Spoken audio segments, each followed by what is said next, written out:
আপনাদের পরিকল্পনা যদি আগামী 3 মাসের মধ্যে সমস্যার সমাধান করে দিতে পারে, তাহলে আমি আপনাদের পরিকল্পনায় গ্রহণ করব। চ্যালেঞ্জ ছড়ে দিলাম।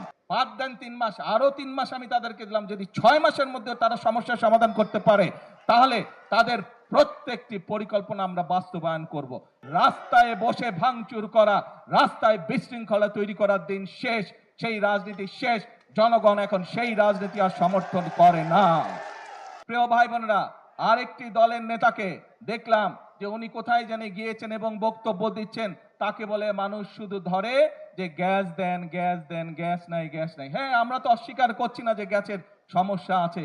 তবে তার উদ্দেশ্যে আমি বলতে চাই, সেই নেতাদের উদ্দেশ্যেও আমি বলতে চাই যারা মঞ্চে বসে পিছনে ফ্যানের বাতাস খেয়েছে, সামনে হারিকেন রেখেছে, সবার উদ্দেশ্যে বলতে চাই, বিএনপি জনগণের কাছে জন্য কাজ করছে।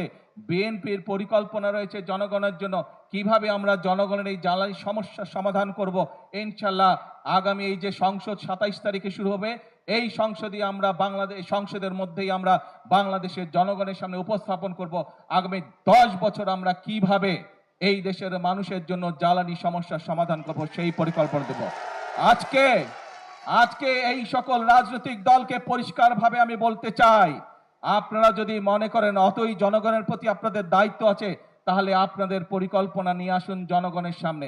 আপনাদের পরিকল্পনা যদি আগামী 3 মাসের মধ্যে সমস্যার সমাধান করে দিতে পারে, তাহলে আমি আপনাদের পরিকল্পনায় গ্রহণ করব। তাদের প্রতি আমি চ্যালেঞ্জ ছড়ে দিলাম। যেই বিদ্যুতের সমস্যা রয়েছে, যেই গ্যাসের সমস্যা রয়েছে, সেইটি সমাধানের জন্য তারা যদি সরকার থেকে ভালো কোনো পরিকল্পনা নিয়ে আসতে পারে, যে পরিকল্পনা আগামী 3 মাসের মধ্যে, বাদ দেন 3 মাস, আরো 3 মাস আমি তাদেরকে দিলাম। যদি 6 মাসের মধ্যে তারা সমস্যার সমাধান করতে পারে, তাহলে তাদের প্রত্যেকটি পরিকল্পনা আমরা বাস্তবায়ন করব।